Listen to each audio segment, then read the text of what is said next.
This podcast is sponsored by nobody.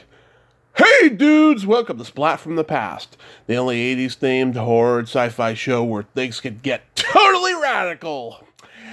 Now today we are going to kick summer off with a bang. I will be talking to Betsy Chasse. Betsy was in two cult classic movies back in the 80s, released in the same year, back to back. She was in My Demon Lover, very funny, underrated horror comedy with Scott Valentine.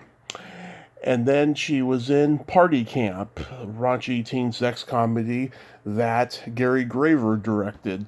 She will be my second guest from that after talking to Peter Jason from it 4 years ago. And she's also a expert on spirituality and self-improvement and all of that. She's had a book out the last year called Killing Buddha, and we're going to talk about that as well. And she also, of course, made a documentary back in 2004 called What the Bleep Do We Know about quantum physics. I know nothing about quantum physics, but it's going to be interesting to hear about it today.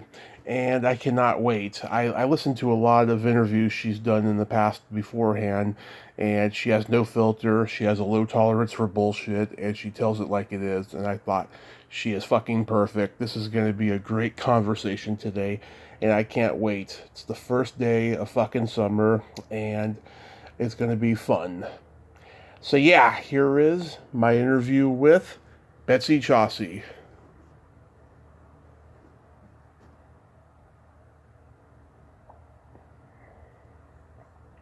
Hello?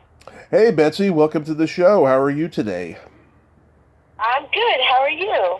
I am just spectacular. Thank you so much for taking the time today. This is quite an honor. Oh, thank you. How fun. Yes. So, before we get into the movies, let's get into your most recent book, Killing Buddha. I haven't had a chance to read this yet. I haven't even had a chance to read Tipping Sacred Cows, but I know, like me, you've had an amazing journey that has led you to where you are today. So, what is your philosophy on personal growth and spirituality that plays into this book? It's a long journey from, stepping on the quote path, as it were, to I think where I am now, 25 years later. And I think that Killing Buddha is a reflection of that, in that it explores all sorts of different types of spiritual practices and philosophies and gurus. And it really comes down to this character who's kind of based loosely on myself, her journey through realizing that, everybody's got great information and there's always somebody who's going to teach you something, but ultimately at the end of the day, it's all about your own journey and what you're bringing, what you're taking away from all these experiences. And the title, Killing Buddha, is based on a very famous Zen koan, which says, if you meet the Buddha along the road, kill him or you'll follow him the rest of your life. And obviously that doesn't mean literally kill him, but what it means is that, we get teachers and we get wisdom along the way, and if we tend to put those people up on pedestals and then we make them better, then we rise them up to this point where they can do no wrong, and we lose ourselves in it, and then we're no longer evolving and growing, we're just trying to copy or give all of our power away to this other being, whatever that might be. Absolutely, yes. Why the title, though, Killing Buddha? Well, because in the book, the character's name is Sarah. She has to, quote, kill a lot of Buddhas, going all the way back from her own experiences as a child, her parents, her family, colleagues, relationships, all these things that she put ahead of herself, and all these things that she thought would be the thing that was going to fix her or make her life perfect. She, quote, had to kill them all and let them all go so that she could step into her own empowered self. I see. So this is an autobiographical book, and you did it in novel form. Well, I wouldn't say it's completely 100% autobiographical. Certainly, I base the main character, and a lot of the characters are off of people that I know or myself. Usually, that's what writers do. They write what they know.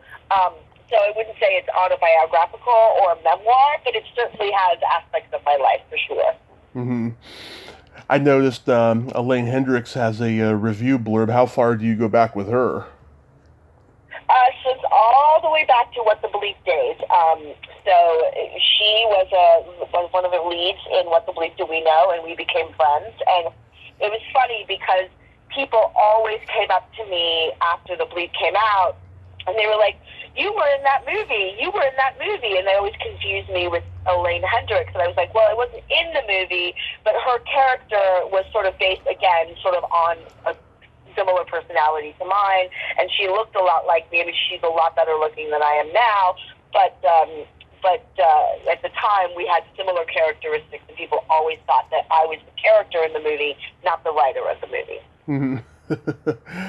Yeah, I mean, it's funny. I believe in God, but I don't believe in religion, and I am spiritual, and I believe that when I had my car accident in 2015, that my best friend who had died in a car accident a few months before switched his personality with me, because I am so much like him in many ways now that it's frightening. You know, I don't. Wow. I'm not a people pleaser that so much anymore. I'm not needy anymore. I don't let people walk all over me. Lots of shit. I'm a nonconformist. I always have been, but even more so now. It's like, my philosophy is if people don't like me, fuck them. Right. Well, I mean, I think there's a lot to be said for that. I think when you have a near-death experience, too, a lot of people, I'm doing a series now where we're talking to a lot of people that have had near-death experiences, and they come back from that with a different sense, a different perspective on themselves and reality and life, and they have a lot less, quote, fucks to give, if you will, and they realize what's more important. What's more important, and I think, in the book, in Killing Buddha, that's one of the messages, is that authenticity and being true to yourself is more important than anything else in this reality that you're experiencing. You have to be honest and be who you are. That doesn't give you permission to be a jerk, but Right. it certainly gives you permission to not take abuse and to not take shit from other people that you don't want to take. Yeah, I like to think I'm a good person. I mean, I don't want to hurt anybody intentionally or anything like that. But it's so many situations. You got to do what's best for you, and it's a really tricky balance. But if you just practice kindness, and assertiveness, I think you can accomplish anything. Well, that's the truth. I mean, I think in the spiritual world, I do take the spiritual, new, like what they call it, the new age, new thought, personal growth world to task in Killing Buddha. In that, a lot of people, quote, get on the, quote, spiritual path, and they don't do the actual work. They love the pithy, memes on Facebook that are all, warm and fuzzy, and they're, 140 characters or 2 sentences long, and they don't really understand the true meaning Right. of what that maybe those 2 sentences was plucked from a book. And there's a whole teaching in there, but they just grabbed the 2 sentences and now they think they're wise. And, one of the big notions that I take to task is this idea that, I'm not responsible for how you feel. I mean, the truth is, it's true. I'm not responsible for how you feel, but I am responsible for how I act. And if how I'm acting is intentionally or even somewhat unintentionally causing you harm, I'm responsible for that. I take personal responsibility for that. And, there's a lot of people out there that love to walk around and say things like, well, that's, you're choosing to feel that way. You're choosing to react that way. And while technically that's true, if I come up and slug you and you feel physical pain, Yeah. You're choosing it, but I slugged you. And so we have to go back.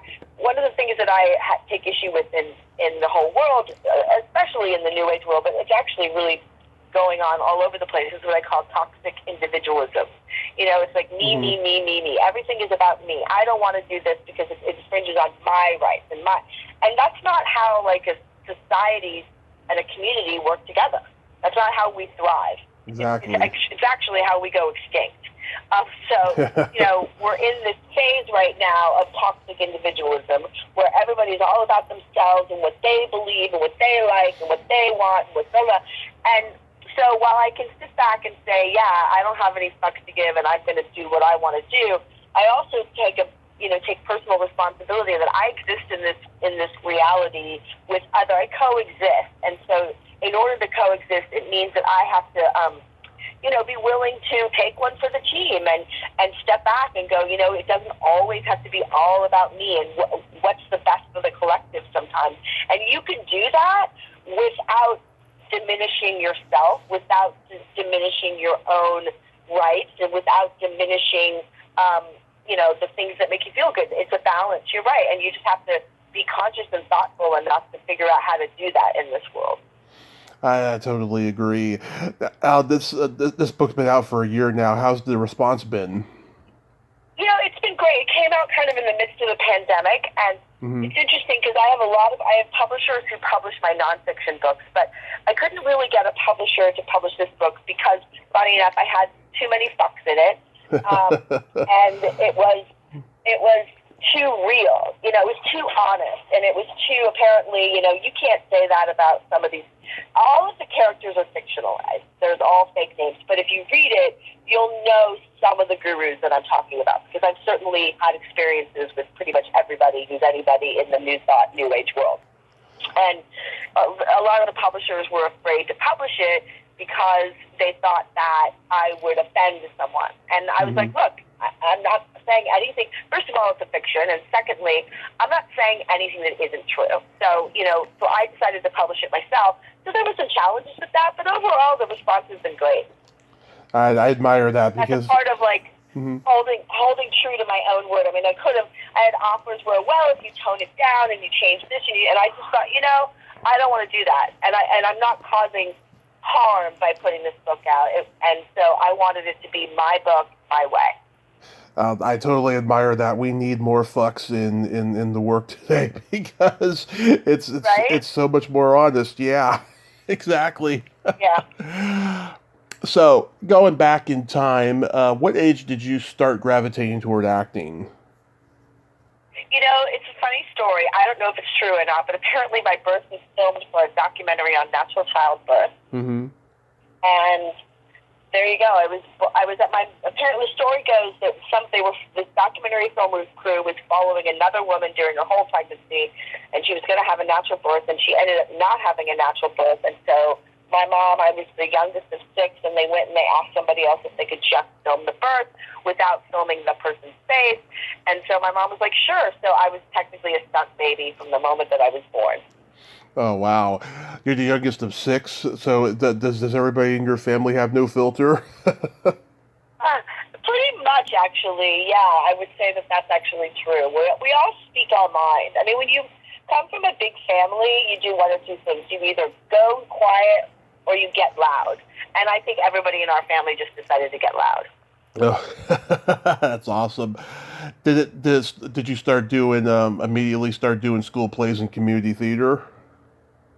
No. What happened was I was a baton twirler, and I was marching in a parade, and an agent saw me in the parade and came to my parents and was like, she would be really, because I was really tiny, and in those days, I mean, it's the same, I think, rules now, depending on how old you were was the number of hours you could work, and so they always wanted to find older kids who looked younger.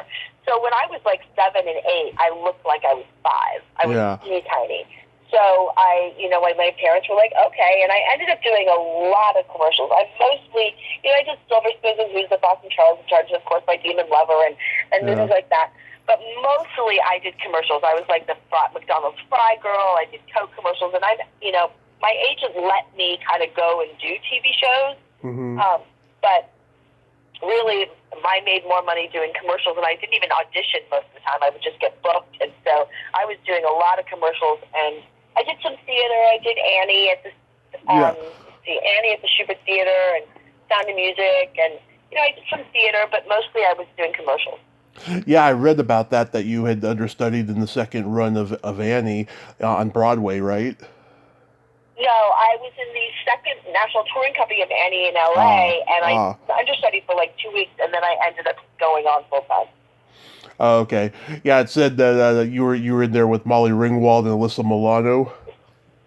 I was way back in the day. Yeah, that was so long ago. Yeah. almost another lifetime. Like when you said we're going to talk about My Demon Lover, I was like, God, I don't even remember that movie anymore in my life. I mean, I'm 52. It's been a while. But Yeah. it still pops up every once in a while on my radar, and it's kind of funny to think, God, it's so funny that I did that movie. I think I was like, what year was that movie? 87. So I would have been 17. But I played much younger, so yeah. Yeah. So you're born and raised in L.A.? I was born and raised. I was born in Anaheim and raised in Riverside for a while, and then when I started working a lot, we moved up to New York City. Oh, okay. I was a Valley girl. I always tell my daughter, who just turned 18, that whenever she hears about Valley Girl or that song, like that was literally me. Like the Sherman Oaks Galleria. Like when Stranger Things came out and they had the whole Galleria, I was like, oh my God, that is literally Sherman Oaks Galleria. That's hilarious. All the 80s stuff is coming back. And it's just kind of funny because she's going to an 80s party tonight, and she made me pull out pictures of me in the 80s so she could do her hair like mine and all that kind of stuff. I went to the Galleria for the first time 6 years ago, and I just could not believe how it's all outdoor now. I mean, there's that small part of it that's still open inside, and it was cool being in there, but it just wasn't the same, because it's so iconic from 80s movies. Yeah. No, I know. It's kind of sad. I kind of miss it. We went to saw a movie there, and it's basically just now a movie theater inside. That's all it really is. Yeah. But God, I remember the good old days of hanging out at the Sherman Oaks Gallery. And then I worked for a week at a yogurt shop on Ventura Boulevard. Yeah. There was a yogurt shop called Penguin, and I had a job there for a week. And I was like, my parents were like, "Why are you getting a job? You don't even need a job. You do commercials." I'm like, I just want to see what it's like to have a normal thing. And I lasted a week. Yeah.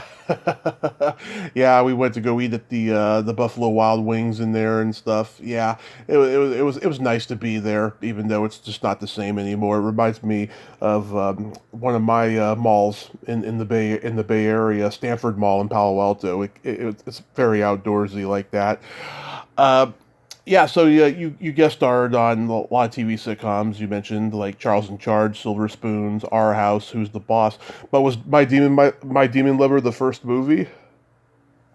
No, I honestly don't remember which order anything is anymore. But I did another movie called Party Camp. Yes, which I'm going to bring up. Right around that, which was around the same time. And Party Camp actually got me kicked out of high school because I was going to the LA County High School for the Arts, and I went there the first year that it opened, and then the last week of school, I got cast to do Party Camp. So I was doing Party Camp, and they decided to make the rule that you couldn't work professionally while going to the school. And I just was like, well, that's just ridiculous. Why would I want to go to this? I don't need this school. I already have a career. I'd rather keep working. And so I ended up not going back to the second year and went to just regular high school for a year, which was a trip because I'd never really been in a regular school my whole life. I mostly was homeschooled or studio teachers. And I went to Bancroft Performing Arts Magnet, but even then I missed so much school because I was always working. Right. So My Demon Lover, it was partially shot in L.A., partially shot in New York. But I imagine your stuff was in L.A. Yeah, yes, it was. I got to be really straight with you. I don't even remember. I mean, I have so little memory of making that movie. But yes, it was in L.A. because I was in L.A. Yeah. So Scott Valentine, of course, is the star. He's been trying to make time to come on here in the last year. Do you remember meeting him or working with him? I don't think I met him.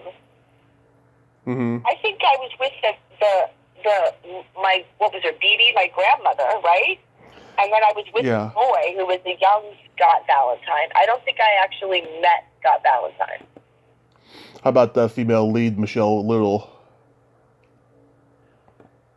Honestly, I'm so bad. I don't remember. I think I was just there with the boy that played the young Scott Valentine and the grandmother. Okay. So it was just was it. It was kind of like a day player. Yeah. Yeah, I remember. I'm pretty sure it took a day. I think it might have even been at night. And I think it was because I was 17, and it was a night shoot, I believe. And so you had to be a certain age to do night shoots like that. So Yeah. I think I was supposed to be playing like 13 or 14 or something like that, but I was 17. Yeah, and night shoots can be pretty tricky for an actor who's underage because they have to work a certain amount of hours, you know. Yep, exactly. So I think it was a day. I think it might have been a day, maybe 2 days. Yeah, there's a podcast called "How Did This Get Made," where they talk about really weird movies and how they got made. This was one of them, and I totally. Oh, really? Yeah, I totally agree that this was a weird movie to get made. You know, I gave up a long time ago trying to figure out why movies get made. I mean, I was in sort of mainstream Hollywood for a very long time. You know, I was an actress when I was younger. Right about the time I was like 17, I started figuring out that I probably wasn't a very good actress. Mm-hmm. I did mostly commercials, so most of my career was smile and stand here, right? Yeah. So hold this doll, drink that soda, eat that French fry, whatever, and smile. Yeah. So, and then I really, when I went to LA County High School for the Arts, one of the kids there wanted to do a short film, a student film, and I had grown up on movie sets, and so I started helping him, and I ended up kind of being the producer because I kind of knew how things worked because I was, I'd been growing up on movie sets. And so when I did that student film, I just realized how much I love being behind the camera. And I kind of decided at that point, like, after 1987, after My Demon Lover and Party Camp, I didn't do anything else. I just was like, I'm kind of done acting. I've been through this. I mean, I had done it since I was like 7, right? So, Right. It was a long time to have a long career and then just sort of feel like I was at the end of it. And Mm-hmm. I really wanted to work behind the camera, so that's what I started doing. Yes. Was Party Camp at least fun? Oh, they were great fun. I remember Party Camp was a lot of fun. Yeah. Because we filmed at some camp up in, like, I think Santa Monica Mountains somewhere, maybe. And I remember that I had this little yellow rabbit. Yeah. And I remember the party scene was really fun. And I remember they said, bring your friends to come be extras. And I remember taking, like, 5 of my friends up to the set to film that party scene. But I think it was by a pool. And I brought a bunch of my friends, and they were extras, and we had a really good time. And I remember the other thing that was funny was, like, we were doing the scene inside one of the cabins, Mm-hmm. and this is such a terrible story because I don't really remember it exactly, but something like this happened, which is sort of funny, and the Me Too movement now, because I didn't even think anything of it. But I remember we were in there. We were either in the bathroom or we were in the cabins, and the director's like, okay, take your shirt off. And I remember the script supervisor saying, she can't take her shirt off, she's underage. Mm-hmm. So because they had girls that were like, could go nude and girls that couldn't, you know? Yeah. It was sort of like, I remember just standing there like, I can't take my shirt off, I'm not taking my shirt off. And he was like, oh, okay, never mind. And it was just this funny moment. He pointed to some other girl, take your shirt off. And the other girl was like, okay, and she took her shirt. It's just a funny thing. You know? Oh, I love that because God, I've heard a lot of stories about these exploitation movies and underage, really weird crap happening and stuff. I'm glad that that script supervisor was a saint in a way, preventing that from happening. Yeah, well, I spoke up. I was like, no, like I've always been that way. I mean, I understand how I can, looking back on those movie sets. Mm-hmm. I think for me, I wasn't, especially when I was 16, 17, I kind of already knew that I really wasn't going to pursue this much longer. And, I'd already done, like, big TV shows. I'd done, like, big shows, and I knew how things were supposed to go. And so when I was on those low-budget movie sets, I was just very comfortable with speaking up about what I was going to do and what I wasn't going to do, and it didn't really... that's just who I was as a person, I think, anyway. So Yeah. I do recall saying, like, no, I'm not taking my shirt off, and then the script supervisor or somebody like that saying she can't take her shirt off, she's underage. You have to pick somebody who's over 18, and that was the end of that. So. Oh, that's good. No. The legendary Gary Graver directed Party Camp. Wow, what an interesting career he had. Do you remember anything about him? Not a word. The only thing I remember wasn't Corky Pigeon in that movie? Yeah, I think he was. Yeah, I just remember, like, I was always around those guys, like, because I was on Silver Spoons and Who's the Boss and Charles in Charge, you know, I spent a lot of my time growing up in those teen years down at the lower lot at Universal. Like, we used to run around and ride the golf carts and go set the shark off at the tour and get in trouble. And, like, we just spent, like, a lot of our time, like, down there, you know, just running around. And Corky was there, and Alfonso Ribeiro, and Ricky Schroeder, and Jason Bateman, and all those people, you know, Applegate, you know, all Keith those Coogan. we all kind of grew up there, you know? Yeah, Keith Coogan, a lot of child actors from that generation. Yeah, you know, it's funny. I mean, we all just sort of grew up on the lot, you know? Yeah, it was a smaller world back then. Everyone knew each other. There was no internet.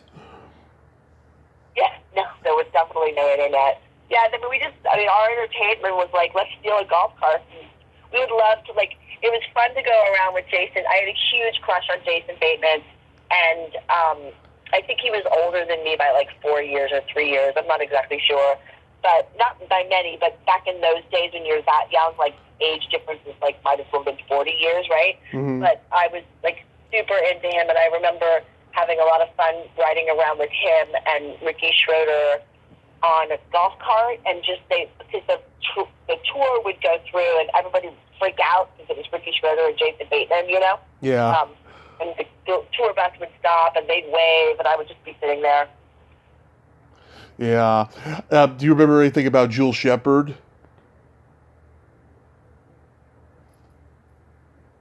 Yeah, which show was she on? In Party Camp. Oh, yeah. I vaguely remember Jules. Vaguely. Yeah. I mean, you have to remember, this is like a good 35 years. I've given birth twice since then. Yeah. And probably done some drugs. So, you know, it's not likely I remember. Yeah. I think I remember Jules, though. She was very nice. Yeah, she was probably cracking everybody up because she has no filter. Everybody that I remember, I mean, from my experience on both My Demon Lover and Party Camp, like, they were just fun, you know? I'm 17. Yeah. I was emancipated at that point. Yeah. You know, so I was pretty much practically living on my own, had a car, you know, it was like the highlight kind of time, you know? Oh, yeah. Just having a fun time, you know? So, Yeah. it was fun. I definitely remember Party Camp being more fun than My Demon Lover. You know, I think from what I can recall, My Demon Lover was just a work day. Yeah, of course, because you were on Party Camp probably the whole shoot. It was probably like a 20-30 day shoot or something, right? Something like that. I think it was more like 3 weeks. Yeah. I remember. It was short. It wasn't super long. But, I was there more. Whereas, you know, My Demon Lover, I think I just showed up. And see, because I was emancipated, like, they didn't need a teacher social worker or anything for me. Because even though I was technically under 18, I was emancipated, so I didn't need any of that stuff, which is why I ended up on Party Camp, and I'm pretty sure why I ended up on My Demon Lover was because they could work with me like, technically I could work like an 18-year-old, but I mean, I couldn't do nudity, but I could still work like an 18-year-old. Right. Now, before that, you know, you had done 2 episodes of Charles in Charge. What do you remember about that?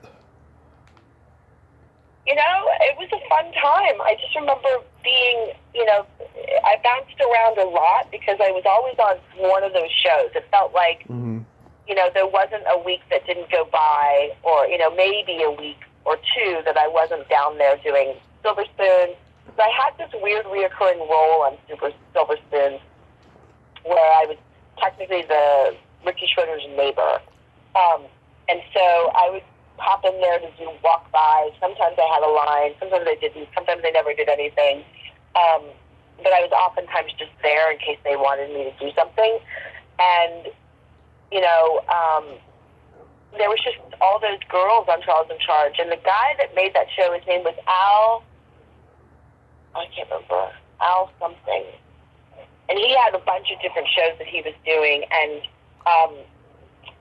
we never auditioned. He would just call up and say, Betsy's going to come and do this role, and Christina's going to do that role. And it's just like a bunch of girls. And we, you know, to me it was different than I even think it is now. Like, we were all friends. You know, we were all just having a really good time, you know? Right, of course. Yeah, just getting together, being a part of this movie, being a little community there. Yeah, and we all had, for a while, we all had the same teacher. And, you know, it was just a fun, it was just, to me, it was my way of life. I didn't really know any other way of life. Mm-hmm. Were you an assistant coordinator on Robert Altman's The Player? I was, and then I married his son and then divorced him, but yes. Oh, oh my God. Okay, first of all, what was it like working with Robert Altman? Robert Altman was a trip, and he was a very interesting man, and I got along with him great, and he was very kind and very creative, and it was super fun. Like, you know, right before The Player, I had done another movie called Mistress with Robert De Niro, Danny Aiello, and Christopher Walken. Mm-hmm. And, you know, I think because I'd spent my whole life just around those kinds of people, like, it was just, I was very comfortable in those environments, and everybody was always so nice. You know, I remember when I was dating Matthew, I ended up at a dinner party, and I sat next to Robin Williams, and, you know, I was just sitting at this dinner table with all these, like, I think Robin Williams was at our table, I think Lily Tomlin was sitting at our table.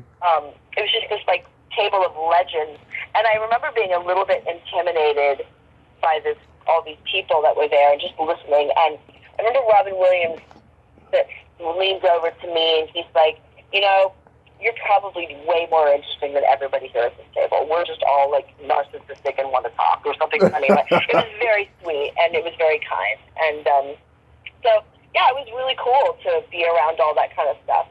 Yeah, that sounds like something Robin would say. Now I make weird fringe movies and live off to the side, and it was just a part of my life that I had, and then I went off and kind of did my own thing.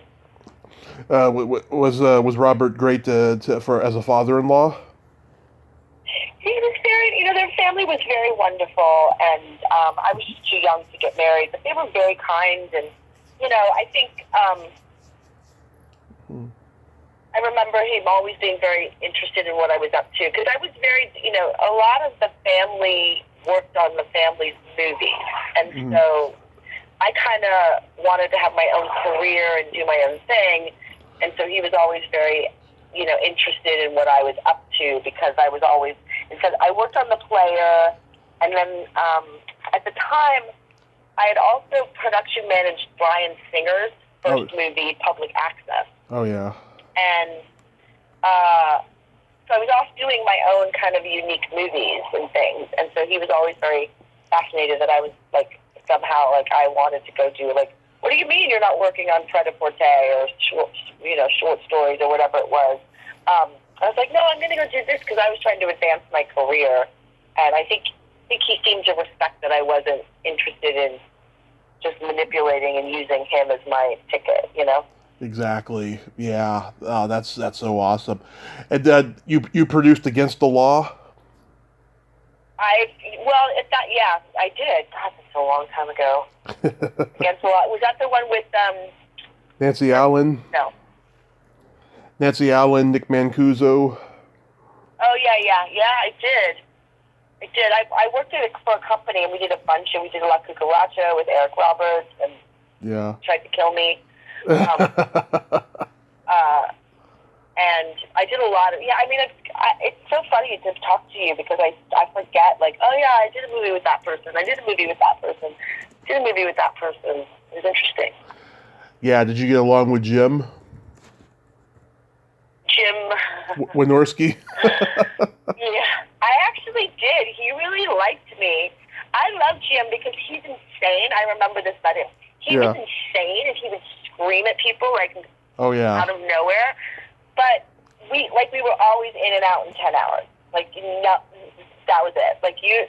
People had a love-hate relationship working on his movies because you never knew who he was going to go off the rails to. Yeah. But it almost didn't matter because it didn't matter because 5 minutes later he would joke with you. He was just out of his mind, and you always knew there was no on some of those low-budget movies. You'd be working 16, 17, 18-hour days, right? It was just horrifying. But when you were on a Jim movie, you knew we were in and out in 10 hours. He didn't care. Yeah. We're done. But you'd be like, Jim, we have a whole other page to shoot. Fuck it, I'll figure it out later. Yeah. He'd leave. I'm You're like, all right. Yeah, I met Jim at a signing at Dark Delicacies, and yeah, he was so funny and so cool. And then he came on the podcast and gave me a lot of information in such a short amount of time. Yeah, he's a trip, that guy. He really is. I mean, he liked me. He always said, I want you to do more movies with me. But I was like, no, I think I've done my movie with you. Was he Above the Law, or was he another one? No, he wasn't above the law. That's a Steven Seagal movie. No, what was the movie that I did with him? I can't remember. Against the Law. Against the Law. Yeah, he was. Yeah, he's funny, and he has this comb. He used to comb his hair all the time.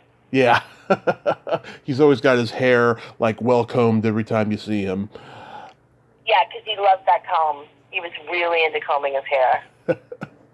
So Eric Roberts tried to kill you?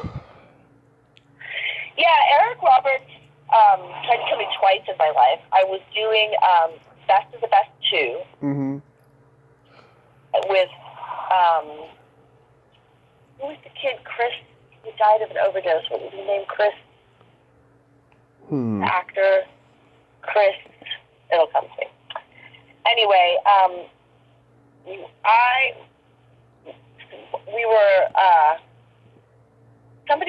had to go and we were shooting at the old Cagney and Lacey stages in near downtown LA. Yeah. And the way it was it was the bullpen, the set used to be the bullpen set.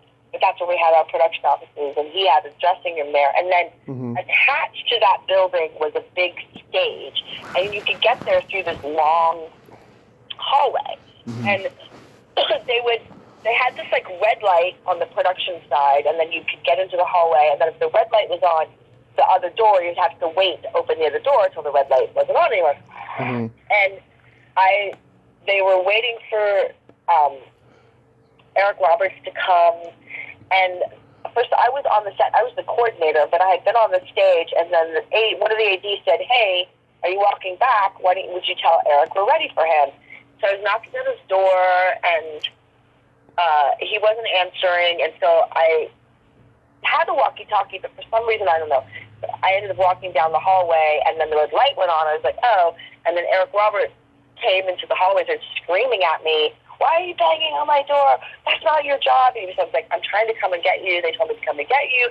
That's not your job. You're not supposed to be doing it. He was screaming and yelling at me, and the red light was on, and I was like, well, we can't do anything now because the red light is on. He's screaming at that, and he rushes past me and opens the door and goes flying in. And I got flowers the next day from his girlfriend or whatever it was. And then on La Cucaracha, we were doing a scene, and we were filming, I believe we were filming, I don't know if you've been to Hollywood, you know that old Hollywood house that's by, like Runyon Canyon on the Hollywood side, there's an old, it used to be some house, I don't know. Oh, yeah. We were filming there, and I had to, when actors have to have a turnaround, which means the turnaround is the amount of time from the moment they leave the set to the moment they can come back to the set. And I think, I can't remember now because I haven't done this in a long time, but I believe it's 10 hours or 12 hours. And you have a certain number of times that you can do a short turnaround with an actor before you get fined. And Eric was very method, and this was very intense. It was, who was it? Eric Roberts, and I forget the other actor, a Latin American actor. And they were doing this scene, and it was taking forever, and we finally finished, and I was the line producer on that movie, and everybody was scared of Eric, and we had to tell him that we were going to do a short turnaround. And I walked up to him, I said, we had called rap, the AD had called rap, okay, it was a rap, and he was walking up the set, and I said, hey, Eric, listen, we're going to call a short turnaround tomorrow. And he just got really mad. He started screaming and yelling at me. And, I apparently needed to get together. And personally, I was like, dude, you're the reason we're taking so long. You have to do like 87 takes to get it perfect. But whatever. I'm not going to argue with the dude. And he started yelling and screaming at me. And he put his hands on me. And I remember the key grip on that show like stepped up. Because I used to work with this crew all the time. And he kind of stepped up really close next to me and just looked at this big guy, and he looked at Eric, and he's just like shaking his head. Yeah. He kind of puts me down and walks off, and he was mad because I had to give him a short turnaround. Yeah, I interviewed his wife Eliza back in 2019 because she was in Animal House, and I met her and Eric at a con a few months later. And then in summer of 2020, I asked Eliza to come back on here because I wanted to talk about some stuff we didn't get to talk about last time. And she brought Eric with her, and I did not know that was going to happen. So I'm like asking her my prepared questions, and I'm coming up with questions for Eric. I'm on IMDb trying to come up with questions the best I can and just make conversation, multitask. It was very nerve-wracking, but it was a lot of fun, and I had a lot of fun with that. Yeah, I mean, it's an interesting time. I mean, actors I personally think I've seen a lot of actors get away with a lot of shit they probably shouldn't, you know? Yeah. And there was a time back in the day when it was like, especially, male actors kind of had this like machismo, and that was like their sex appeal, and that was like their whole thing, And I'm happy to see that that's no longer the case. Like, people just can't get away with that. But, it's a different time, and I've seen a lot of people. I had to fly up. The actor that was named Chris, whose last name I can't remember right now, he disappeared. Like, a lot of these people, like, couldn't get insurance because they had drug problems, and he ended up dying of an overdose. And, it's sad. I remember he wasn't supposed to travel while we were filming for insurance reasons. And so I remember he disappeared, and for whatever reason, he had taken a liking to me, and whenever he was on set, he would sit in my little office and talk to me while he was waiting to be working. And so the AD was like, Betsy, I can't find Chris. Did he say anything to you? Did he mention anything? And I was like, God, I think he mentioned San Francisco. And then I started calling around to hotels and places in San Francisco, and I finally found him. And I was like, dude, you're supposed to be on set tomorrow, and you're not supposed to travel, man. What the hell? Shit. Like, I got bored, and I was tired of just being, because he had 5 days off, and I got bored, and I was like, you have to come back. And so he's like, well, I'll only come back if you pick me up at the airport. So I remember getting into a car, going to the airport to pick him up. Excuse me. And when people do a lot of drugs, one of the things they do to cover up stuff is they wear a lot of cologne.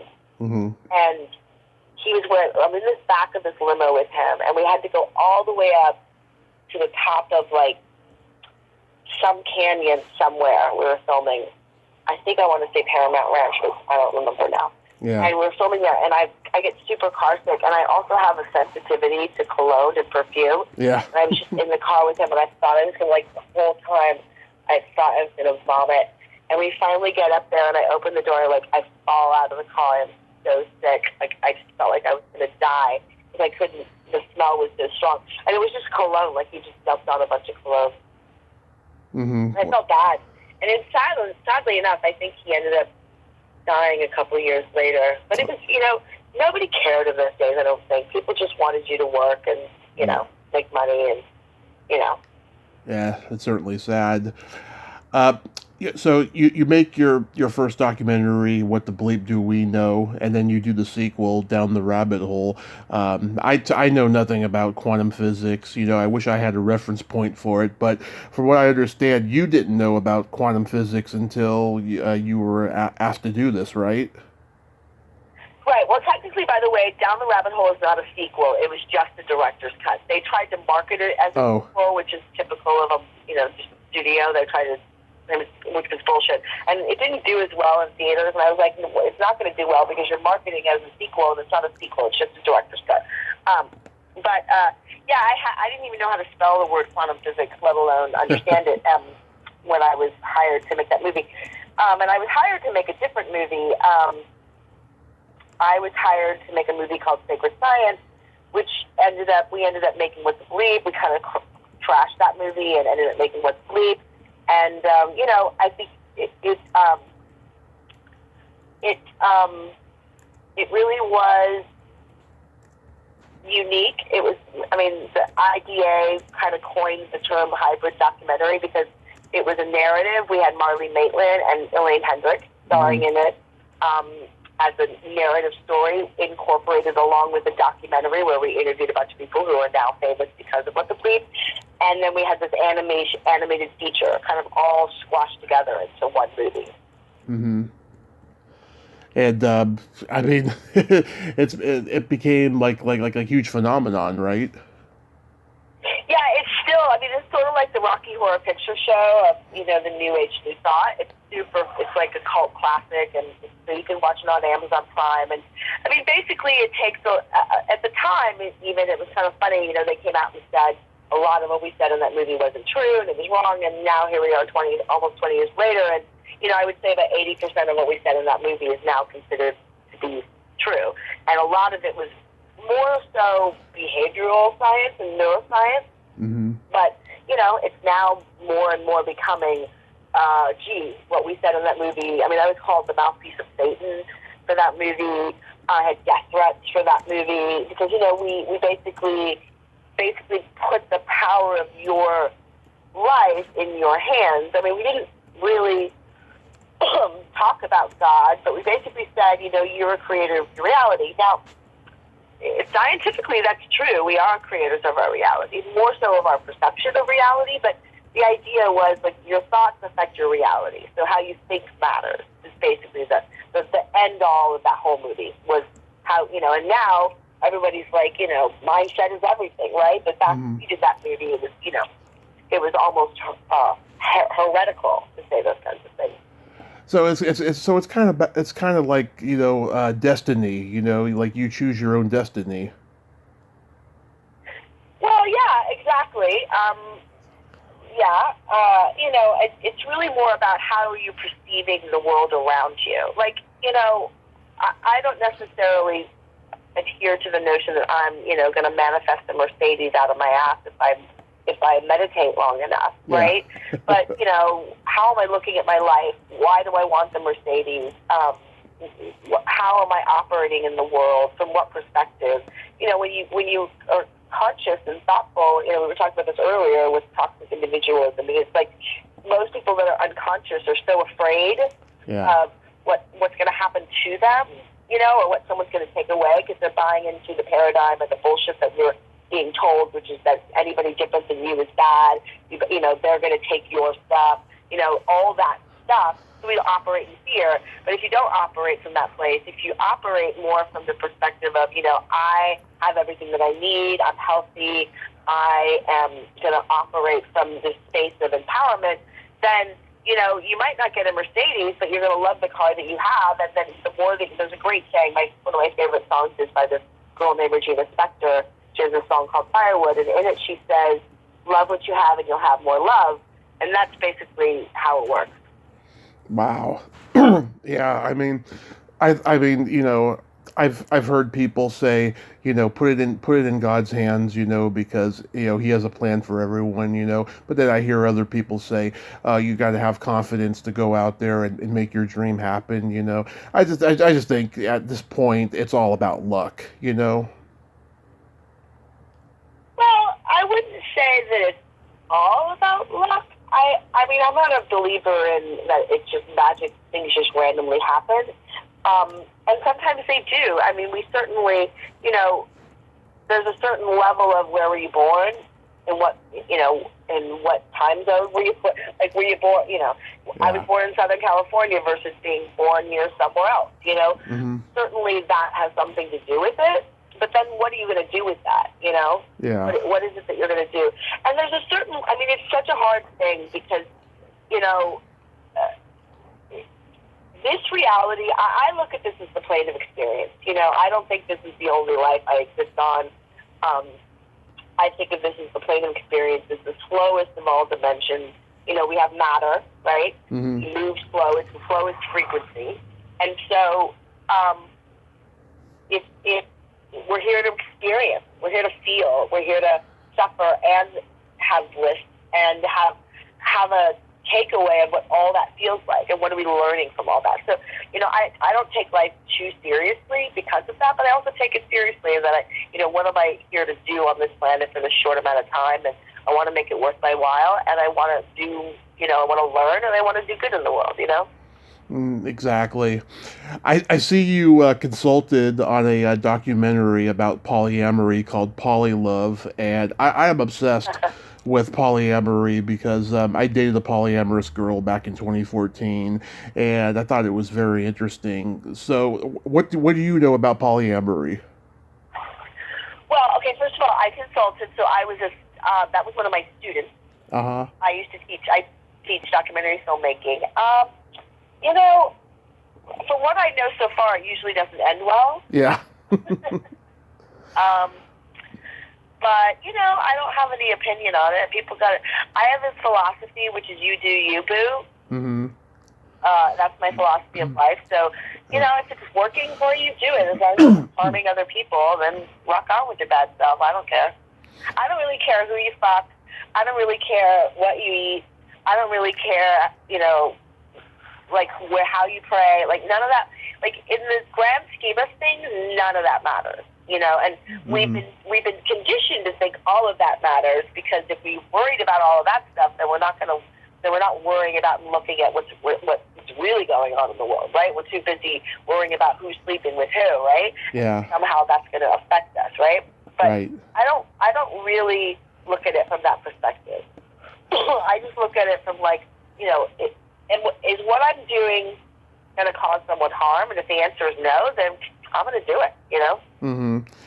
I'm totally having breakfast for dinner, Exactly. Yeah. I mean, it didn't cause me any harm.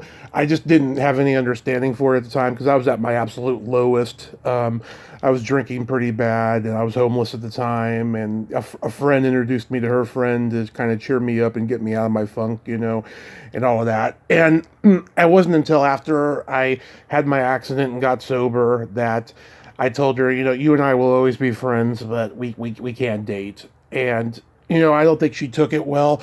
But we've remained in touch since then. But since I've started this podcast and I've interviewed so many amazing people and I've met people of all walks of life and stuff, it's gotten me more fascinated in the subject and wanting to know more. I mean, the closest I'd ever come to polyamory is that I used to be involved in cuckolding years ago, and that's like the closest I ever got to it. Yeah, I mean, I started out my career kind of after high school, and when I decided I wanted to move into filmmaking, I ended up working for Playboy, and I did Hot Rock, and I did Playboy 360, and Strip Search, and so I just never really became uncomfortable with people's sexuality. Mm-hmm. Again, as long as they're not causing harm to another person, if everything's consensual and everything is consensual with people that have the ability to consent, then, you do you, boo. Yeah. Oh, when I interviewed Eric Roberts, he gave me some sex education. Him and Eliza have a friend who invented a sex toy called the Rocket, which prolongs an older man's sexual performance in the bedroom if a man has plaque building up in his penis. Now, I did not know that that could happen, and so Eric Roberts completely educated me on that. I knew about plaque building up in the heart, but not the penis. And I was like, wow, I can't believe I'm having this conversation with Eric Roberts. This is fascinating. Right. Yeah. Well, you learn the darndest things from the most interesting people. Exactly. So we got to play my secret silly game. This is a series of silly slumber party questions. No win or lose, just pure fun. And how this game works is I ask you the question, you answer it, then you ask me that exact same question and I answer it. And feel free to comment on answers because they can be pretty funny. Okay. Okay, Betsy, are you ticklish? Yes. Are you ticklish? Oh yes. I mean, if you tickle me and it's planned, I like it. But if you tickle me without warning, I will hit you in the groin without reflex. Good to know. Yeah, very herky jerky. What's your favorite part of the body? And it can be anything. Uh, this part of the body. Shoulder. Shoulder. Huh, that's a good one. I've heard that one a few times. Cool. I hadn't thought about it in a while. Mm-hmm. Oh, sorry. I was supposed to ask you. What's your favorite part of the body? My favorite part is the belly button. Nice. Yeah. Nice. Yeah, that's a good answer. I hadn't thought of that either. Yeah. Yeah. Some people think it's awesome. Some people think it's weird, but it's always been my favorite. What color are your toenails painted? My toenails are painted deep plum.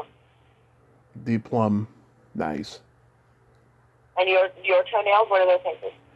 Right now they're not painted, but last time they were purple with sparkles. Nice. Yeah. Okay, mine are kind of a purpley thing. Yeah, I always like to go elaborate. I like to go like bright colors. I like to put a little bit of glitter on them or something, even though they're a pain in the ass to get out later. True. Yeah. What would you say is your best personality trait? My sarcasm, my irony. I agree. Yeah, I'm ironic. I can point out irony good. And what would yours be? I have empathy and I have no filter. Cool. Empathy is good. I have a lot of empathy too. Oh yeah, I can. But I'm sarcastic.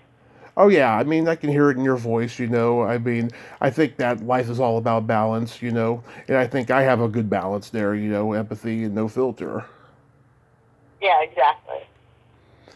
Um, Exactly. if this is too personal, I understand. What's your favorite place to have a quickie in? What would be my favorite place to have a quickie in?